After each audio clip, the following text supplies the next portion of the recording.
अष्टभोगात आहे एखादा वासनिक, मोठा श्रीमंत आहे, अष्टभोगात आहे, परंतु ज्ञानाने परिपूर्ण आहे, ईश्वरीचा ज्ञान आहे, उत्पत्ती उत्पन्नपूर्वक ज्ञान आहे, बोधाची कुशलता आहे, वासनिका धर्माचा आचार आहे आणि शुद्ध असा वासनिक धर्माचा तो आचरण करतो, तर अशा बोधवंताची जी स्वस्थता आहे, समाधान आहे, ती महती आहे, ज्याच्यामुळे त्याच्या परिवाराला जे गोमट आहे, त्याच्या आईवडिलांना जे गोमट आहे, ते गोमट थोर आहे आणि ते गोमट नातेवाईकाला कळत नसल्यामुळे नातेवाईक महादाईसाला स्वामी म्हणतात नावं ठेवतात. तुमच्याच्याने जे गोमट आहे तुमच्या नातेवाईकाला, ती त्याची जाणीव नाही. एखादा थोर प्रेमिया जर तुमच्या उदरात यायचा असेल तर ती मात्या पित्याची तशी कणव आहे.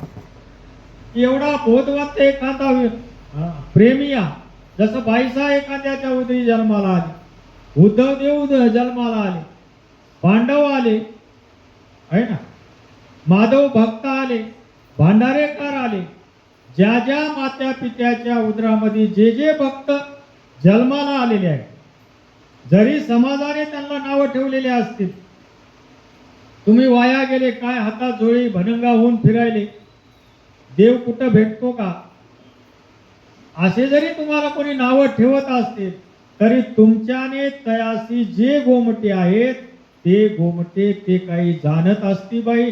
स्वामी म्हणतात ते काही जाणत नाहीत. जरी तुम्हाला वायनाईक सोयरे धायरे नाव ठेवायलेत, रुपी वाया गेली, आबाईसा वाया गेले, नागदेव सुद्धा वाया गेले, परंतु तुम्ही काही वाया गेलेले नाहीत. त्यांना परिसाचं महत्वच माहित नाही. परिसाचा दृष्टांत स्वामींनी महादाईसाला आणि तो परिसर लोखंडाला लावलं तर गंध काळीमा जाय. परीस लोहा लावीजे तर त्याचे गंध काळीमा जाय, त्याची गंध काळीमा निघून जात, मृदुत्व गुण येतो त्याच्या ठिकाणी आणि झळंबत आहे म्हणजे सोन्यासारखी चमक येऊन त्याचं सोन्यामध्ये रूपांतर होतं आणि जे अलंकार की ते होय. त्या लोखंडाचं सोनं झाल्यानंतर जे काही अलंकार तुम्ही कसं केलं तसं त्याचे केल्या जातात. त्याला जी महती आहे ती सोन्याची, जी प्रतिष्ठा मान त्या लोखंडाला प्राप्त होतं, ती प्रतिष्ठा परीस लाभल्यामुळे. कशामुळे? परिसाचा स्पर्श झाला. लोखंडाला काही जरी महत्व नसेल, जोपर्यंत ते लोखंड आहे तोपर्यंत मनुष्य त्याची किंमत कळत नाही. परंतु त्या लोखंडाचा जर एखाद्या जवळ परिस असला आणि त्या परिसाचा जर स्पर्श त्या लोखंडाला झाला तर त्या लोखंडाचं सुद्धा सोनं होतं आणि त्या सोन्याची किंमत ठरविल्या जात नाही. म्हणून स्वामी म्हणतात तुम्ही जे परमेश्वराच्या सन्निधानात आला, तुम्हाला परमेश्वराचं सन्निधान हे परिसरूपी आहे. कसं आहे? परिसरूपी आहे. परमेश्वराचं सन्निधान हे परिसासारखं आहे, तुमच्या जीवनाचं सोनं करणार आहे. परंतु परिस होता येत नाही. जरी सोनं करता येत असेल परिसाला, परंतु परिस होता येत नाही सोन्याला, आहे ना, किंवा सोनं परिसाला होता येत. इथं द्वैतवाद तत्वज्ञान आहे. आपलं तत्वज्ञान कसं आहे? द्वैत आहे, म्हणजे जीव आणि परमेश्वर हे भिन्न मानणार. स्वामी म्हणतात इतर तत्वज्ञान कसं आहे? एका ते प्रपंच परिणाम बोली. कसं म्हणतात? एका ते प्रपंच परिणाम बोलीचे, एका ते विवर्त बोलीचे, एक तैसे नव्हे, एक प्रपंच म्हणजे स्वतंत्र पदार्थ, एकात जैसा गंधर्व नगरीचा असतो. आमचं तत्वज्ञान असं आहे की एक एक पदार्थ स्वतंत्र स्वतंत्र आहे. जीव अलग आहे, देवता अलग आहेत, प्रपंच अलग आहे आणि परमेश्वर आहे. म्हणून परिस तो परिस, सोनं ते सोनं. सोन्याला लोखंडाला परिस लागलं तर सोनं होतं, परंतु परिस होता येत नाही. चंदनाच्या जवळीकी सुगंधता ही येते, पवित्रता येईल, परंतु चंदन होता येत नाही. चंदनाच्या जवळी मग जे झाडं असतात त्या चंदनाच्या सुगंधामुळे त्या झाडाला वेमकळी पाडाळी हे सगळे वेधल्या जातात. त्या चंदनाच्या सुवासाने त्या वनस्पतीला लतावेलीला सुगंध येतो, परंतु चंदन होता येत नाही. तसं परमेश्वराच्या संबंधाने परिसा सारखं संबंधाने सोनं होता येते, सुगंधता प्राप्त होती, परंतु परमेश्वरत्व हे होता येत नाही. परमेश्वर होता येत नाही जीवा. म्हणून जीव तो कधी परमेश्वर होत नाही आणि जीव कधी देवता होत नाही. जीव तो जीवच राहतो, देवता त्या देवताच राहतात आणि परमेश्वर तो परमेश्वरच राहतो. म्हणून अशा प्रकारचं जे ज्ञान आहे ते वासनिकाच्या ठिकाणी आहे आणि भिक्षुकाच्या ठिकाणी सुद्धा आहे. म्हणून त्या वासनिका भिक्षुकाची जी महती आहे ती इतरांना माहीत. इतरांना वाटत असते हे भनंग आहेत, भिकू आहेत, भिक्षा मागून खातात, यांना काम करायचा कटाळा आहे. देवाला तर म्हणे काय गाई नांदेडचं चरित्र आहे ना. काम करायला काय झालं, तुम्ही धड धाकोट आहेत, गोरे गोमटे आहेत, राणीचा पूत असे दिसणारे आहेत आणि तुम्हाला काम करायला काय झालं. मग देव म्हणे आम्हाला कोणी कामच सांगत नाही म्हणे आम्ही सांगतो, सांगा. मग त्या ब्राह्मणाला जे साक्षात्कार झाला गाई चारल्यानंतर नांदेडला, त्यावेळेस त्याला कळालं अरे ही तरी अदृश्य शक्ती आहे, वेगळी शक्ती दिसाय. आपण ज्याला काम लावलेलं आहे तो वेगळाच आहे. अशा प्रकारचा जेव्हा त्या ब्राह्मणाला साक्षात्कार झाला तेव्हा कुठं त्या ब्राह्मणाला त्यांची महती समज. तसंच ज्ञानी या वासनिकाची जी महती आहे ती महती इतरांना जेव्हा कळत त्याचं काही ज्ञान असल्या झाल्याशिवाय त्याला कळणार नाही. म्हणून ज्ञानाविन ते मुंचले. स्वामी म्हणतात ते ज्ञानाविन मुंचलेले. त्यांच्याजवळ ज्ञान नसल्यामुळे ते आता मुंचन त्यांचं बंद झाले. जेव्हा ज्ञान होईल तेव्हा त्यांचं मुंचन होईल. तुमच्याने त्या जे गोमटे आहेत त्यांनाच गोमट नाही की त्यांच्या 7 पिढीचा उद्धार हो. कोणाचा? 7 पिढीचा सुद्धा उद्धार हो. अशा प्रकारचं स्वामींनी त्या महादाईसाला सांगितलं. आणि मग स्वामी तिला महात्म्याचा दृष्टांत देतात. परिसास एक महात्म्याजवळ आधारीशी परिसास, त्याच्या त्या गोरख झोळण्यामध्ये परिसास आहे. आणि मग तो भिक्षा मागायचा, कोणाच्या दारी मुक्काम करायचा, कुठं स्वस्तता वाटली तिथंच बसायचा. मग एका गावात गेल्यानंतर दारी तिटत तिटत असे पाणी पडत होते. पावसाळ्याचा दिवस होता आणि पाऊस पडत होता आणि तो एका ब्राह्मणाच्या ओसरीला वस्तीवर आहे. पाऊस आहे, कुठं जाऊ, एका ब्राह्मणाच्या वस्तीला आपला टेकला.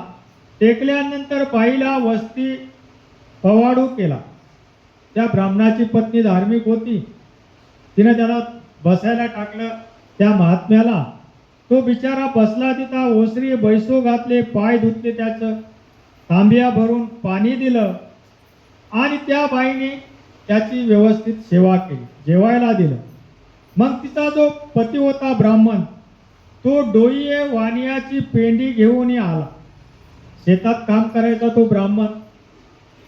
आपल्या ढोरासाठी एक कडव्याची पेंडी घेतली डोक्यावर आणि घरी घेऊन आलेला आहे. अंगणी घातली, ती पेंडी अंगणात टाकली आणि मग टाकल्यानंतर तो ब्राह्मण पाय धुतले. त्याने ती पेंडी खाली टाकली, पाय धुतले आणि अशा प्रकारचं डोईवरची पेंडी टाकल्यानंतर हातपाय धुतले आणि ब्राह्मणीला दूध काढून दिलं त्या गाईचं. आणि दुबळी ब्राह्मण, स्वामी म्हणतात ती दुबळी ब्राह्मण होते, परंतु श्रीमंत काही नव्हते. गरीब बिचारे ब्राह्मण, शेतात काम करणारे दुबळी ब्राह्मणे. आणि तयाची गाय एक दुबे गाय धुतली, ढासुके रांधले, लोणियाचा कवडा होता तो किडकिडविला.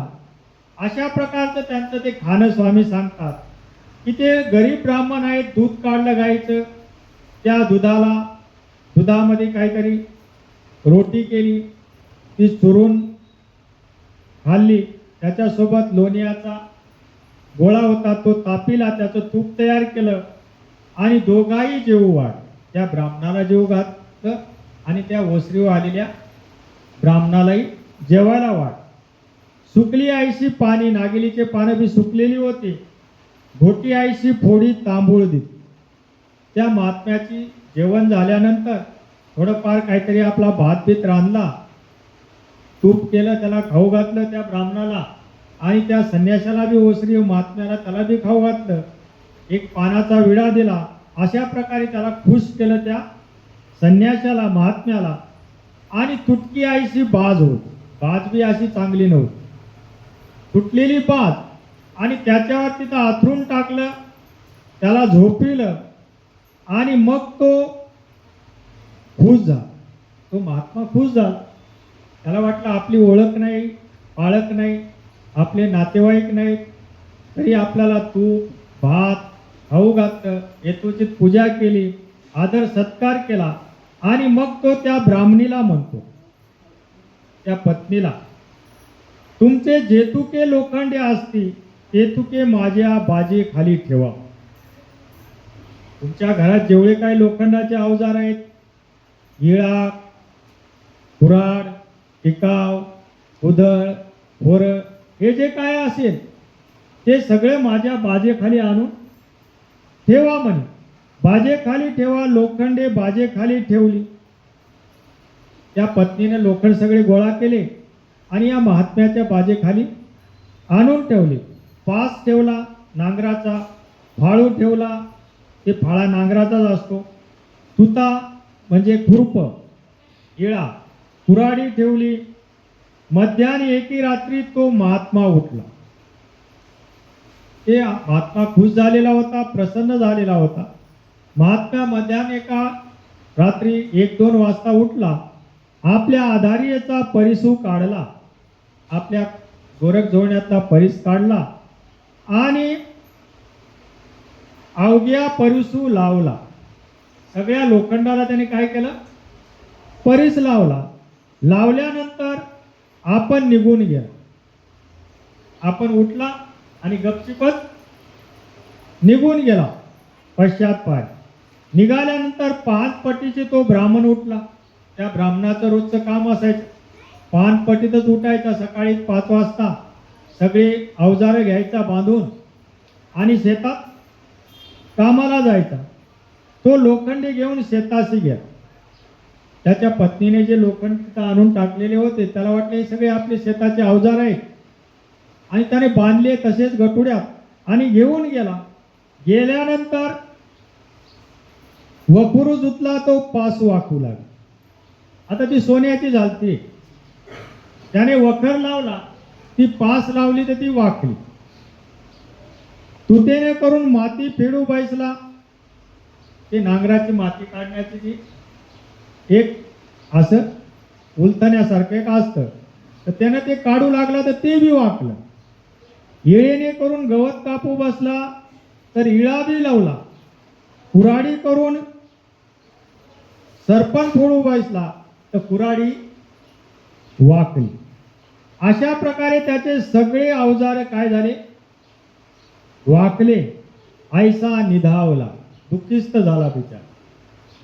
काय म्हणे, काय झालं म्हणे, आता आपले हे पीक पाण्याचे दिवस, नांगर वखणीचे दिवस आणि सगळे अवजार वाकून चाललेत म्हणे. आणि निधाला, दुःखिस्त झाला. कैसेनी महात्मेने आमच्याशी पूजांतर केले म्हणे. महात्मा आमच्या घरी आला, खाल्ला पिल्ला, पूजा दक्षिणा घेतली आणि आमच्या संसारात त्यांनी काय केलं म्हणे, पूजांतर केलं म्हणे. त्या महात्म्याने आमच्या घरामध्ये येऊन काय केलं, जादूटोणा केला म्हणे. माझे सगळे अवजारे खराब करून टाकले म्हणे. महात्म्याने पूजांतर केले. माझी अवघी आवते नासली म्हणे. माझे सगळे आवते म्हणजे आता नासून गेले. माझ्या कुटुंबाच्या मुळी इळा घातला म्हणे. त्या महात्म्याने माझ्या कुटुंबावरच काय केला, इळा घातला म्हणे. माझा एकू दिहाडा सोन्याचा जातो आहे. माझा एक दिवस कसा आहे, आता सोन्याचा आहे. जसा आता सोयाबीन आहे सोन्याचा दिवस, मग ते पाऊस काय आता एक एक दिवस आपला सोन्याचा वाया चाललाय म्हणे. तसं तो म्हणे माझा सोन्याचा एक एक दिवस आता आणि ह्या महात्म्यानं सगळा नाश केला म्हणे. ऐसा कुजांतर केले म्हणे. काय केले म्हणे? कुजांतर केले म्हणे. अशा प्रकारे तो वरडत वरडत घरी आला. ते गठुडं बांधलं आणि आरडाओरडा करीत पत्नीच्या नावाने बोट मोडीत घरी आला. आल्यानंतर अवघी आवते नाचली म्हणे आणि दडकरी घातली. त्या बायको पुढे त्याने ते अवजारे सगळे जोरात टाकले म्हणे. आणि टाकल्यानंतर मग म्हटले पापिनी पापिनी कौनाशी विराट देऊ बसली. तुला काही काम नाही म्हणे. कोणी महात्मा दिसला की त्याला घरी बोलती म्हणे, त्याला जेवू घालते, त्याची सेवा करते, त्याला खुश करते. त्याने सगळं आपलं कुजांतर केलं म्हणे. आपल्या कुटुंबाच्या मुळी इळा घातला म्हणे. त्याने आपल्या कुटुंबावर इळा घातला म्हणे. सोन्याचा दिवस आपला वाया चाललाय म्हणे. तो नावेक विवळले. दिवस उगवला. दिवस उगवल्यानंतर ते सोनं आहे ते झळझळ करतात. ते सोनं काय चमचम करू लागलं. आणि चमचम करीत असताना माझा एक एक दिवस तो म्हणतो वाया गेला. तो ब्राह्मण पत्नीला म्हणायला लागली की माझा दिवस वाया चाललेला आहे. तो नावेक विवळले. खपटी एकी उचलली होती तिया झळझळ देखील. सावमी आले तिया म्हणते तुमच्या कुटुंबाच्या मुळी इळा घातला की तुमच्या दलिद्राच्या मुळी इळा घातला. ही म्हणे महात्म्याने कुजांतर केले नाही म्हणे. तुमच्या कुटुंबावर महात्म्याने इळा घातला नाही. तुमच्या दरिद्री जी आहे, गरिबी जी आहे, त्या गरिबीवर महात्म्याने काय केलं? इळा घातला म्हणे. महात्म्याच्या सन्निधानामुळे म्हणे ऐसे गोमटे झाले. त्या महात्म्याच्या सन्निधानामुळे आपल्या लोखंडाचं काय झालं? सोनं झालं म्हणे. आणि मग झडकरी भीतरी घेऊन गेले. त्या ब्राह्मणाने ते सोनं काय केलं? रागात बायकोच्या पुढे आणून टाकलेलं. पटकन उचललं आणि घरात पटकन घेऊन गेला. असं म्हणे सर्वज्ञ म्हणते बाई. मग स्वामी म्हणतात बाई परीस लोहा लावीचे तेने करून गंध काळीमा जाय. परिसामुळे गंध काळीमा निघून जाती तेज वर्ण ये. मग कनक ऐसे नाव होय. मग सोनं असं